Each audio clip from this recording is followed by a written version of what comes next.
টাঙ্গাইলের ঘাটাইলে ব্রাহ্মণ শাসন ইউ বহুমুখী উচ্চ বিদ্যালয়ের শিক্ষার্থীদের পড়াশোনার মান নিয়ে শিক্ষক অভিভাবকদের মধ্যে বিরোধ সৃষ্টি হয়েছে। বিস্তারিত থাকছে সালাম চাঁদ তরফদারের প্রতিবেদনে। অভিভাবকদের অভিযোগ, এই বিদ্যালয়ের পড়াশোনা আগে ভালো ছিল, অনেক সুনাম ছিল, বর্তমানে শিক্ষার মান ভালো না, এখানকার শিক্ষার্থীরা অন্য প্রতিষ্ঠানে চলে যাচ্ছে। বিদ্যালয়টি ধীরে ধীরে শিক্ষার্থী সংকটে পড়েছে বলে অভিযোগ উঠেছে।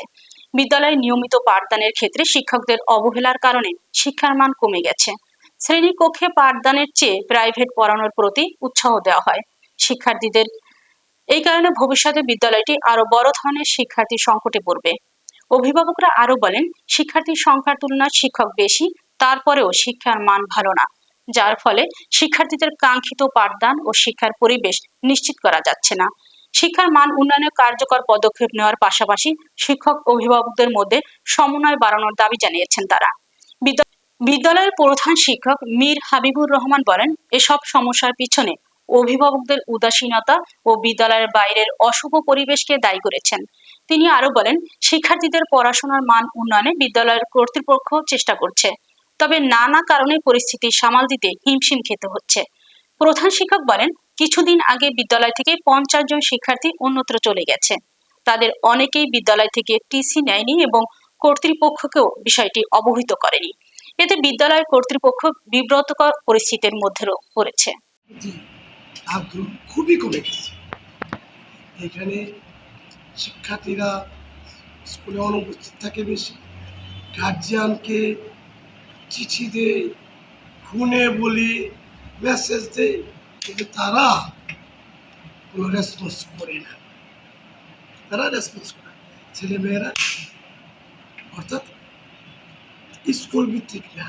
তারা আমার স্কুল থেকে এই বছর প্রায় 50-এরও অধিক শিক্ষার্থী এখানে লেখাপড়া চাপ, তারপরে গণিত, ইংরেজি এবং বিশেষ করে সায়েন্সের যে বিষয়গুলি, ফিজিক্স, কেমিস্ট্রি, এগুলি আসলে কঠিন বিষয়। তারা এগুলি না পড়াতে বছরে একটা মাস কোথায় আইসা, মানে মাঝামাঝি একটা আইসা এ বলে না, তারা এখানে লেখাপড়া করবে না, তারা ভোকেশনাল আর এই ধারাবাহিকতা পার্শ্ববর্তী যে প্রতিষ্ঠান সেখানে তারা চলে গেছে। কতজন ছাত্র চলে গেছে? এই বছর প্রায় 50-এর কাছাকাছি শিক্ষার্থী চলে গেছে, কিন্তু তারা আমাদের কাছ থেকে কোনো টিচি বা কোনো ডকুমেন্ট নেয়। প্রশ্ন হইল, একজন শিক্ষার্থী আমার স্কুল থেকে 8 পর্যন্ত 9 পর্যন্ত লেখাপড়া করবে, আমরা কঠোর পরিশ্রম করব তাদের জন্য, তারা হঠাৎ করেই চলে যায় স্কুল কর্তৃপক্ষ জানে। হঠাৎ দেখালে কোথায়, স্যার সেটা এখন কদমতলিতে ভর্তি হয়েছে। কীভাবে ভর্তি হয়েছে, কোথায়, ভোকেশনাল পড়তে হলে কোনো কিছু লাগে না, শুধু পিতামাতার নাম, বাড়ি কোথায়, কোন স্কুলে পড়তে, কোন ক্লাসে, এইটুকু হলে ভর্তি করে। এই যে অবস্থা, উত্তর টাঙ্গাইলের মধ্যে ব্রাহ্মণ শাসনে উচ্চ বিদ্যালয় একটা প্রাচীন বিদ্যাপীঠ এবং নাম করা একটা প্রতিষ্ঠান ছিল।